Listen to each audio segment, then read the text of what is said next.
आदर सम्मान श्रद्धा के योग्य हमारे इस चतुर्वेद शतकम यज्ञ के ब्रह्मा पद को सुशोभित करने वाले आर्य जगत के बहुत उच्च कोटि के मूर्धन्य विद्वान श्रद्धे पूज्य आचार्य शिव कुमार शास्त्री जी, जिनका बहुत सुंदर उद्बोधन आप मेरे पश्चात सुनेंगे। आर्य जगत के बहुत उच्च कोटि के विद्वान भजनोपदेशक आदरणीय श्री उदयवीर आर्य जी, इस पवित्र पावन व्याख्यान वेदी की शोभा को बढ़ाने वाले इस गुरुकुल के प्राण, जिन्होंने अपना पूरा जीवन इस गुरुकुल को ऊंचाइयों तक पहुंचाने में लगाया है, श्रद्धे पूज्य आचार्य रामस्वरूप शास्त्री जी। और उन्हीं के साथ में जैसे हनुमान जी राम के साथ में अपनी भूमिका निभाते हुए चले, ऐसे ही पूज्य आचार्य जी के साथ में जिनको बचपन से मैं देखती आई, श्रद्धे पूज्य आचार्य मान सिंह पाठक जी, इस पवित्र पावन गुरुकुल के यशस्वी प्रधान और पूर्व सांसद श्रद्धे पूज्य स्वामी सुमेधानंद जी महाराज, इस गुरुकुल के समस्त पदाधिकारी जन, सम्मुख उपस्थित समस्त धर्म के अभिलाषी सज्जनों, पूजा एवं वंदना की योग्य मातृशक्ति गुरुकुल के पवित्र ब्रह्मचारी गण और बहुत अच्छी कुशलता पूर्वक मंच का संचालन कर रहे श्रद्धेय आचार्य जगतपाल वर्मा जी। आइए, बहुत ही सीमित सा समय मिला है। शोभाराम प्रेमी जी की बहुत पुरानी पंक्तियां कि जग में महान आत्मा आती कभी कभी और भूले हुओं को रास्ता दिखलाती कभी कभी, यूं तो अनेकों बार हम पैदा हुए मरे और माता भी पैदा करके पछताती कभी कभी। समाज के अंदर ऐसी आत्माएं जन्म लेती हैं जो अपना नाम मरने के बाद भी जीवित रखती हैं, और ऐसी आत्माएं भी संसार में आपको देखने को मिलेंगी जो जीवित रहते हुए भी मरी हुई है। जब हम समाज के अंदर परिवर्तन की बात करते हैं, हम ये चिंतन करते हैं कि समाज सुधरना चाहिए, तो उसके पीछे एक कारण होता है समाज के सुधरने का, और वो कारण होता है कि हम जिन बातों को सुन रहे हैं, जिन बातों को हमने जाना है, सुना है, पढ़ा है, यदि हम उन बातों पर चिंतन नहीं करते हैं, मनन नहीं करते हैं, और उसके पश्चात यदि हम अपने आचरण में नहीं लेकर के आते हैं, तो फिर हमें वो परिवर्तन दिखाई नहीं देता। उदाहरण के लिए परिवर्तन कैसे आता है? आपको इतिहास के अंदर एक नाम सुनने को मिलता है, बाल हकीकत राय। कितनी आयु थी उस बालक की? 12 वर्ष 13 वर्ष इतनी बताई जाती है। ये आगे जो छोटे छोटे ब्रह्मचारी बैठे हैं, इतनी सी आयु का हकीकत राय है। और ये ब्रह्मचारी तो गुरुकुल के अंदर पढ़ रहे हैं, लेकिन हकीकत राय गुरुकुल में नहीं पढ़ता था। हकीकत राय कहाँ पढ़ता था? हकीकत राय मदरसे में पढ़ता था। और आप विचार करें, चिंतन करें उस छोटे से हकीकत राय की, जब अपनी कक्षा में वो बच्चा बैठा है और उन बच्चों के साथ में झगड़ा हो रहा है। वो मुसलमान बच्चे जब हकीकत राय के सामने उनके देवी देवताओं को गाली दे रहे हैं, तो वो हकीकत राय कहते, देखो हमारे देवी देवताओं को गाली मत दो, यदि यही गाली मैं तुम्हारी जो फातिमा है उनको दूं तो तुम्हें कैसा लगेगा? जब वो नहीं माने तो उसको और ज्यादा बोलते रहे। तो अंत में हकीकत राय ने जब ये कहा कि जो गाली तुम हमारे देवी देवताओं को दे रहे हो, वही गाली तुम्हारे भी पीर पैगंबरों को लग जाए। और ये बात मुसलमानों के बच्चों को अच्छी लगी, उन्होंने ये बात ऊपर तक पहुंचा दी कि इसने तो हमारे पीर पैगंबरों को गाली दी है। और पहुंचते पहुंचते ये बात ऊपर तक पहुंची और कारण इतना बड़ा बन गया कि हकीकत राय के सामने केवल 2 ही विकल्प बचे। जिस हकीकत राय की कोई गलती नहीं थी, उस हकीकत राय के सामने केवल 2 विकल्प छोड़े कि या तो अपना धर्म परिवर्तन करके मुसलमान बन जाओ, या फिर तुम्हें अपनी गर्दन कटानी पड़ेगी, अपने प्राण देने के लिए तैयार हो जाओ। आप विचार करना, चिंतन करना, वो छोटा सा बालक हकीकत राय 12 साल का, आजकल के तो 12-13 साल के बच्चों को फुर्सत नहीं होती है कुरकुरे और चिप्स खाने से। आजकल के 12-13 साल के बच्चों को कार्टून देखने से फुर्सत नहीं है, लेकिन वो 12 साल का बच्चा प्रश्न कर रहा है कि यदि मैं विधर्मी बन गया, यदि मैंने परिवर्तन कर लिया तो क्या मुझे कभी मृत्यु नहीं आएगी? क्या कभी मैं मृत्यु का ग्रास नहीं बनूंगा? तो उस हकीकत राय से कहते हैं ये तो नहीं हो सकता, मृत्यु तो आएगी, चाहे तुम मुसलमान बन जाओ और चाहे तुम हिंदू बने रहो, ये मृत्यु तो आएगी। तो उस समय वो हकीकत राय कहता है जब मुझे मृत्यु ही आनी है तो फिर मैं विधर्मी होकर के मृत्यु का आलिंगन क्यों करूं? मैं तो अपने वैदिक धर्म को, अपने सनातन धर्म को छोड़ने वाला नहीं हूं। आप विचार करें, चिंतन करें, जो तर्क एक छोटा सा 12-13 साल का बच्चा दे रहा है, क्या वो तर्क आज हमारे 40 साल के, 50 साल के या 30 साल के युवा देते हैं? उनको यदि ये 2 ऑप्शन दे दिए जाए कि या तो तुम विधर्मी बन जाओ या तुम अपने मृत्यु को, अपने प्राणों को देने के लिए तैयार हो जाओ, तो मैं गारंटी से कहती हूँ कि जो परिस्थितियां वर्तमान समय में है, सब अपना धर्म परिवर्तन करने के लिए तैयार हो जाएंगे। कोई हकीकत राय की तरह ये बात नहीं कहेगा कि खंजर से उड़ा दो चाहे मेरी बोटी बोटी को और दूंगा नहीं चोटी को, मैं दूंगा नहीं चोटी को, कोई नहीं कहेगा ये बात। वो हकीकत राय प्रश्न कर रहा है उन लोगों से, और क्या प्रश्न कर रहा है?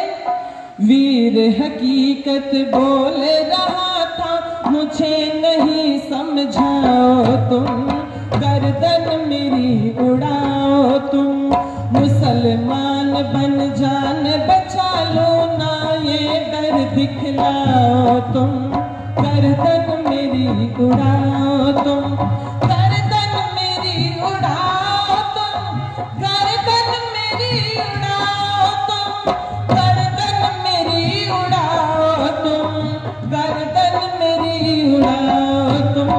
वीर हकीकत बोल रहा था मुझे नहीं समझाओ तुम, गर्दन मेरी उड़ाओ तुम, वीर हकीकत बोल रहा था।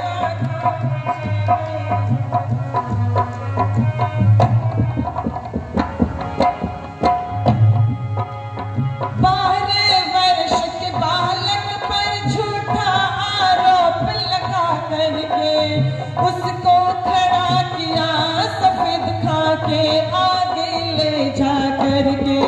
12 वर्ष के बालक पर झूठा आरोप लगा करके उसको खड़ा किया सफेद खा के आगे ले जा करके। सभी मुसलमान बोल रहे थे इसको सजा सुनाओ तुम, गर्दन मेरी उड़ाओ तुम, वीर हकीकत बोल रहा था मुझे नहीं समझाओ तुम, गर्दन मेरी उड़ाओ तुम, वीर हकीकत बोल रहा था।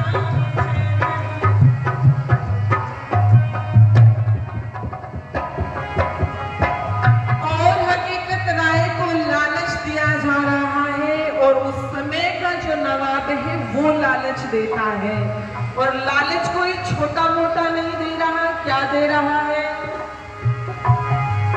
उम्र देख कर नवाब बोला तेरी जान बचा दूंगा, बेटी से शादी करवा कर राजा तुझे बना दूंगा। उम्र देख कर नवाब बोला तेरी जान बचा दूंगा, बेटी से शादी करवा कर राजा तुझे बना दूंगा। छोड़ के अपना धर्म सनातन मुसलमान बन जाओ तुम, गर्दन मेरी उड़ाओ तुम, गर्दन मेरी उड़ाओ तुम, गर्दन मेरी उड़ाओ तुम, गर्दन मेरी उड़ाओ तुम, गर्दन मेरी उड़ाओ तुम। वीर हकीकत बोल रहा था मुझे नहीं समझाओ तुम, गर्दन मेरी उड़ाओ तुम,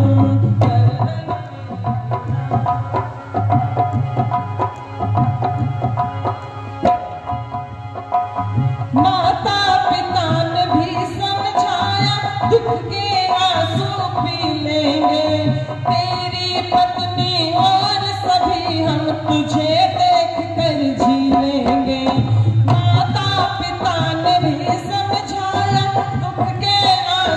पी लेंगे, तेरी पत्नी और सभी हम तुझे देख कर जी लेंगे।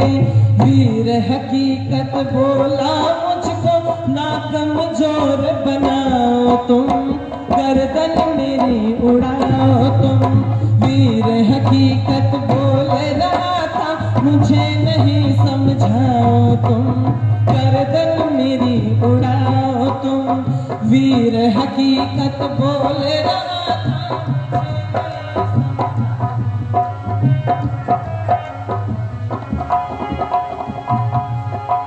नवाब सुन लो नहीं तुम्हारी मैं बातों में आऊंगा, वैदिक धर्म की खातिर अपना शीश कटा कर जाऊंगा। नवाब सुन लो नहीं तुम्हारे मैं बातों में आऊंगा, वैदिक धर्म की खातिर अपना शीश कटा कर जाऊंगा। छोड़ के अपनी लफबाजी को अब जल्लाद बुलाओ तुम, गर्दन मेरी उड़ाओ तुम, गर्दन मेरी उड़ाओ तुम, गर्दन मेरी उड़ाओ तुम, गर्दन मेरी उड़ाओ तुम, गर्दन मेरी उड़ाओ तुम। वीर हकीकत बोल रहा था मुझे नहीं समझाओ तुम,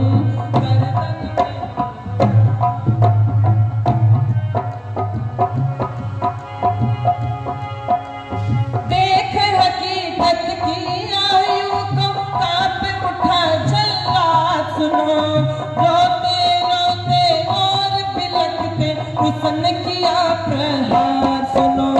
देख हकीकत की आयु को कांप उठा जल्लाद सुनो, रोते रोते और बिलखते उसने किया प्रहार सुनो। रोहित वीर हकीकत के बलिदान को शीश झुकाओ तुम, गर्दन मेरी उड़ाओ तुम। वीर हकीकत बोल रहा था मुझे नहीं समझाओ तुम, गर्दन मेरी उड़ाओ तुम, गर्दन मेरी उड़ाओ तुम, गर्दन मेरी उड़ाओ तुम, गर्दन मेरी उड़ाओ तुम। समाज के अंदर परिवर्तन तब आता है जब विचारों के अंदर इतनी कट्टरता होती है। हम केवल समाज सुधार की बातें करते रहे, केवल मुख से बोलते रहे और जब करने का नंबर आए तो हम उस पद से हट जाएं तो फिर समाज में परिवर्तन नहीं आता। यहाँ पर एक उदाहरण बैठा है, आदरणीय भ्राता संदीप जी खड़े हो जाएंगे। सूर्य नमस्कार करने का 36 घंटे का वर्ल्ड रिकॉर्ड है और जब वर्ल्ड रिकॉर्ड इन्होंने बनाया तो इनके पास में ऑफर आए कोका कोला कंपनी के कि हम आपको 1 करोड़ रुपए देते हैं, आप हमारे लिए कोका कोला का प्रचार प्रसार करो कि कोका कोला पीने से मेरे अंदर ये ताकत आई है, ये क्षमता आई है। इस भाई ने बिल्कुल सामान्य परिवार से आता है ये कहकर के उनके ऑफर को ठुकरा दिया कि यदि मैं कोका कोला पीऊंगा तो पता नहीं युवा पीढ़ी के अंदर क्या संदेश जाएगा, जो कोका कोला हमारे शरीर का नाश करने वाली है। करोड़ों रुपए को ठोकर मार करके समाज के अंदर ये उदाहरण स्थापित किया है। जब विचारों के अंदर ये कट्टरता आती है तब समाज के अंदर परिवर्तन होता है। तो आओ, यदि हम समाज में परिवर्तन देखना चाहते हैं तो अपने बच्चों को विचारों से इतना मजबूत बनाए कि कोई परिस्थिति आए वो विचारों से ना हिले, वो अपने सिद्धांतों से ना हटे। बड़े ही धैर्य और श्रद्धा से आपने सुना है। आप सबका बहुत बहुत धन्यवाद। मौसम ऐसा हो गया कि लगातार चलते रहे तो अच्छा है, लेकिन परिस्थितियां ऐसी हैं कि समय बांट करके व्यवस्थित करना होता है। कल्याणी जी ने वो यश प्राप्त किया है और वो ज्ञान प्रचार प्रसार बांटा है कि जहाँ कहीं पर भी चर्चा होती है तो कल्याणी जी के बारे में एक विशेष बात यही कही जाती है कि कोई ऐसा विषय नहीं जिस विषय को कल्याणी जी ना छूती हो। कुछ लोग केवल शहीदों की गाते हैं, कुछ लोग केवल महिलाओं की गाते हैं, कुछ लोग केवल वेदों की बातें करते हैं, कुछ लोग केवल कर्मकांड की बात करते हैं। लेकिन कल्याणी जी के विषय में ये बात है कि कोई ऐसा विषय नहीं है जिसके ऊपर कल्याणी जी का अधिकार ना हो। ऐसा ओजस्वी विचार ये परमात्मा की देन है और परिवार के संस्कार है। परमात्मा करे अच्छा स्वास्थ्य रहे, लंबी उम्र रहे और समय समय पर आपको इसी प्रकार का ज्ञान और प्रचार प्रसार सुनाते रहे। मैं